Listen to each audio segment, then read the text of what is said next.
Hello guys and welcome back, and as always thanks for watching the channel. I hope you're enjoying the video so far.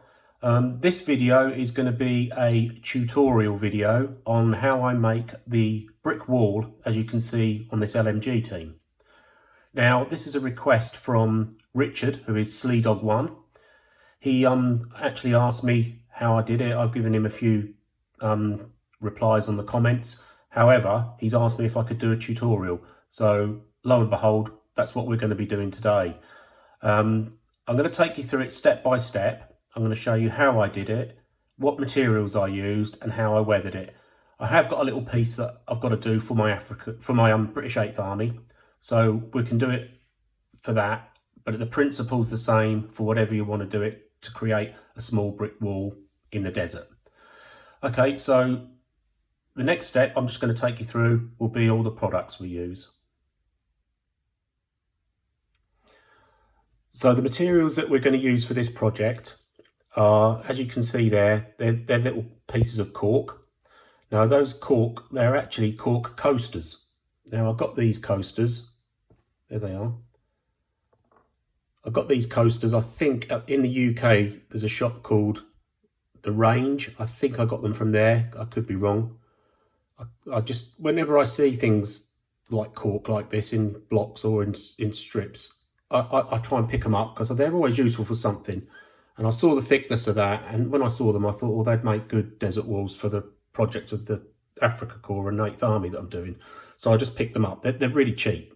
They're dirt cheap, in fact. I can't remember how much I paid for them, but pence rather than pounds. So we've got the grey base down there, which is a standard Warlord 60mm base, which we're going to be basing our little team on today. And then also here I have a little pot of cat litter, which we've used. If you haven't seen the desert basing tutorial that I've got on my channel, please go back and have a look at that, because this tutorial is purely about how I'm going to do the wall. I'm not going to go into detail about how I do the remainder of the desert terrain, because I've already done a video on that. So please check that out, and that'll give you an indication of how I do that. But today is purely about the wall. So without further ado, I'll now go into the bit about how we actually make the wall. So we'll crack on with that. So as you know, if you've been following along in the series, I am doing a gentleman's war, and I'm completing both Germans and the British side of things, but I'm primarily concentrating at the moment, first of all, on the British 8th Army.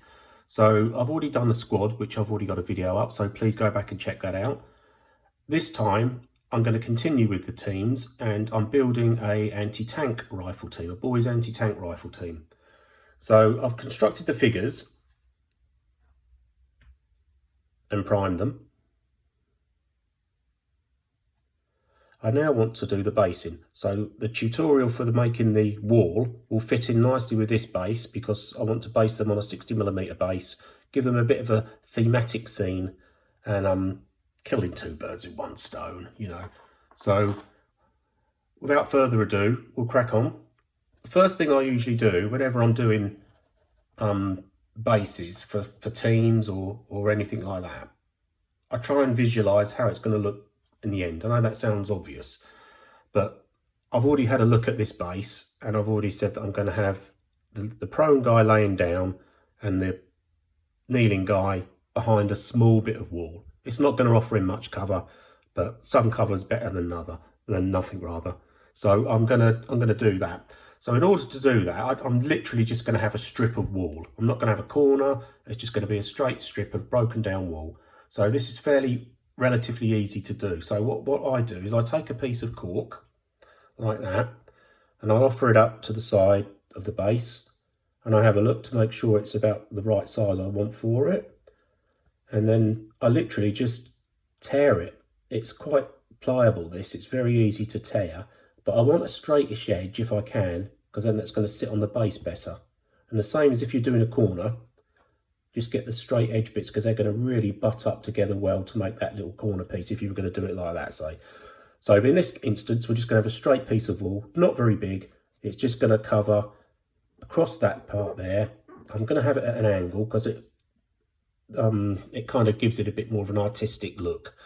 I don't know, I can't explain that, but having it all straight and perpendicular to each other, it doesn't look right on the base. So I'm going to make it slightly off a bit. I don't want it too big, so I'm going to rip it from about there and just rip it up, roughly the shape that you want. So like I said, it tears quite well. Just do it nice and bits at a time, not too long, and then straight across there. Not too hard. If it does crack up a bit, don't worry too much. But just tear it and rip it, and there we have, see, a piece of wool. Dead easy. If you've done other projects like me, you may have other pieces that have already been ripped off. I keep everything, okay, because you can never know when you're going to come into use with these. These are other previous bits that have been ripped off, but we don't need them in this case because I need the flat piece. So that's roughly going to sit something like that on the board, on the base rather, something like that, just at an angle. So the gunner can be here, using the wall as a bit of cover, and then the kneeling guy, he's second number 2 on the gun, can sit there. It's a boy's anti-tank rifle. So now we've got the rough shape. I'm going to hone that to a more artistic look of how I want it. And I'm going to do that off camera. All I do is I've got a dental tool and I just pick away at it very gently, picking away at it, and it will eventually you can make it to the shape that you want. And it being a sort of rustic piece of material, it looks quite good even on its own, but I'm going to show you how to make it look that little bit better. So I'm just going to shape that with a dental tool. Then I'll come back. What I mean by a dental tool is something like this. This is an old one. I've had this years. In fact, it was stuck in a PVA pot for a while. That's what all that lump is. But it's basically like a little bladed end, and then the other end is rounded. I think they're just dental tools. I think you can buy them in craft shops for doing all sorts of stuff. So we're just going to now pick this apart, and then I'll come back and show you what it looks like. So as you can see here, what I've done, I've positioned the figures roughly how I envisage they're going to look like in the finished piece. You'll see here is just these are bits that I've just chipped away from the little bit of wall. I keep all that because it's good for rubble or debris. So we're going to utilise that as the build goes on. So this little piece of wall we have here, I'll just bring that into focus a bit better for you. But there we go. There we go. So as you can see, right, it's got good flat surfaces. These are going to be sort of the first part of the render process. And you can see there that I've done a couple of little pothole shell marks in there. And they're good just to add a bit of character to it. You can see that's split slightly, but that's not to worry. We'll fix that. But you've got your rough shape of your wall there. You've got a flat bottom for it to go on the base. And like I said, if you were doing a corner, you could have the flat bit there to butt up to another flat bit there. But that's basically it. It just gives you a bit of texture. And that's the basic piece of wall made. Now that is going to sit in my base, literally just like that. I'm not going to do any more than that. It just gives that little team a bit of cover. Don't want too much cover because it's a piece. Obviously, you have terrain for cover in the game, but that's it. Right, so the next step I'll show you what I do is a bit of basing and also how I put the render on the wall. Okay, so we're going to do some rendering on the wall. A lot of Middle Eastern houses had like a plaster or spackle if you're in the US. It's kind of like a coating on the wall, on the bricks, and they used to just brush it on or put it on with their hands. So it kind of like, a bit like a plaster coat in a modern house. So what I've got here, I've got in this pot, this is my own mix of like basing material, and I use this for basing and all sorts of stuff. It's like a multi-purpose usage. You could use Vallejo paste or anything like that, texture paste, or I think Citadel do some texture pastes as well. You could use that. Mine's just a mix of polyfiller or spackle, some sand, some grit to give it a bit of texture. I don't measure it out, I just make it up as I think it's going to look, and that works for me. So you also need an old brush. This is a very old one, as you can see. I wouldn't advise using anything like your Artis Opus or your Da Vinci super duper ones, or whatever ones you use for your painting. This is gonna wreck them, so don't use them. Use an old brush. So we're then gonna just dip our brush in some water, dip it into the surface primer mix or whatever it's called, like a coating mix. Get a bit on there, keep it fairly wet. You can see there's a bit on there. If I can focus. It's on the brush. And then you literally just dab it on to where you think the render's going to be. Don't get it into these bits here, because this is made of a different material in the building, and we want to try and represent plaster and also, or spackle, but also the inside brickwork what it was made of, or whatever material it was made of. It was made from something different to the outside coating.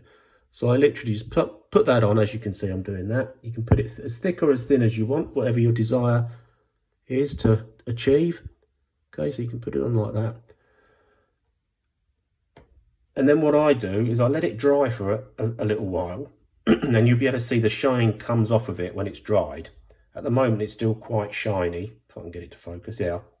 At the moment, it's still wet and shiny. If you let that dry a little bit, you can then get a wet finger. I either lick my finger or get a bit of water on it. Whatever you want to do is entirely your choice. And you then just kind of tap it, and it gives it a bit of a texture. Not too heavy, otherwise you'll end up with your fingerprints in it, but just gently pat it, and it gives you a little rough texture. Now I'm going to do that to this piece, and then I'll show you what it looks like once I've completed that job. So you can see that the stucco, or the plaster coat that I've put on there, has kind of given it a little bit of a different colour. That's all dry now. You can see around the shell hole, I've kind of like, or shell hole or bullet hole, I've left that just like rough, because I believe that the bricks that made these houses were sort of really made out of mud. So they're not like your common or garden house brick as we know. They were kind of like made in the desert out of what was available. So they would have been like mud and sand bricks with like really quite old-fashioned looking bricks covered in this plaster coat. So it's kind of very rustic looking is what you're looking for. So that's that. So now what I do with this, sometimes I put them on the base, or in this case I'm going to prime it first and then we're going to paint it, right, and then I'll stick it to the base. But you can put it in the base, create the base, put some scenic stuff around it, and then spray it, paint it that way. Or in this case, like I said, I'm just going to do it all before I put it on the base. So I'm going to spray that, going to get it primed, come back, and then we'll start the painting. Okay, so that has now completely dried, and it is important that you do let it completely dry. One, it will seal everything we've done so far. Obviously the bottom hasn't been painted because that's going on the base. But it will seal everything we've gone so far, and also it will stop the next phase, which is washes, from mingling in with the paint and making it a big mess. So it's important that you let that dry completely first. And all that is, like I said, that's just tallow and sand on that. So far, looking all right. I'm happy with that. So I'm going to wash that now with Agrax Earthshade, and then we'll come back, we'll dry brush it with tallow and sand, and then probably maybe Zandri dust on top of that. So you're not gonna watch me do that because it's just dry brushing. If you don't know how to dry brush, there are loads of videos online about how to dry brush. I'm simply gonna, like I say, completely wash the whole thing in Agrax, Earthshade, which is a Citadel wash, dry brush with the two colours I mentioned previously, and then I'll come back and show you exactly what that looks like then. Having dry brushed the piece now, you can see the difference.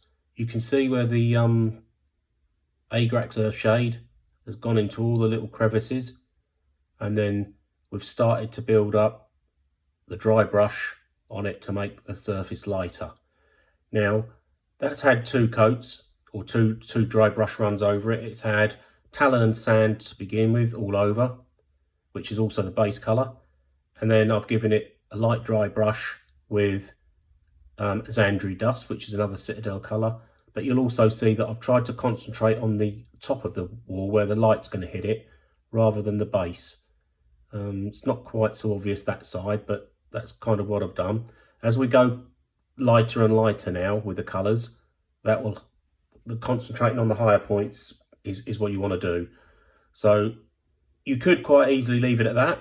That's good, but I'm going to bring that up even further now. Different colours.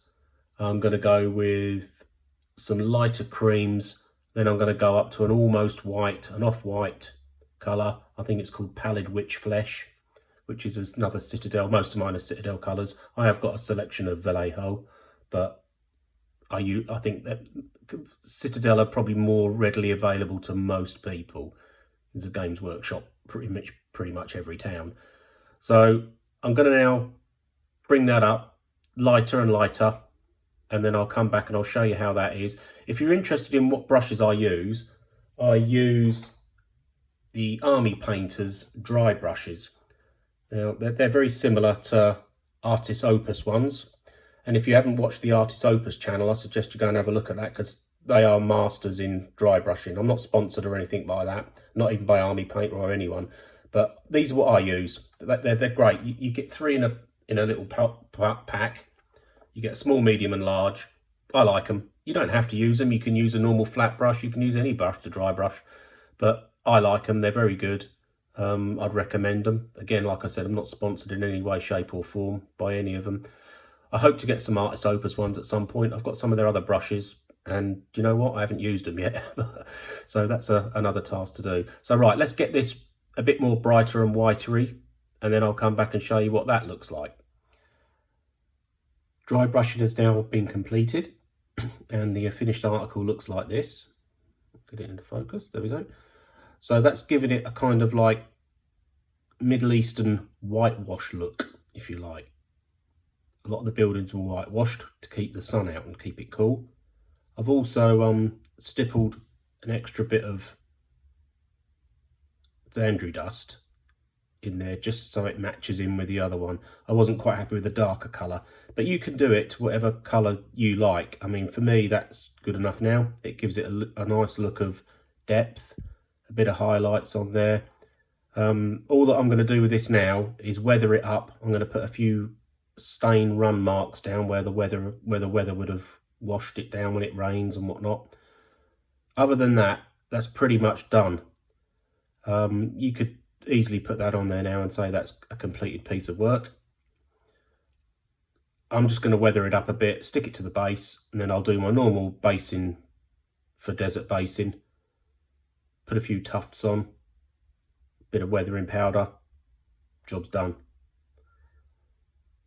So that is how you do a little piece of wall for my desert themed bases.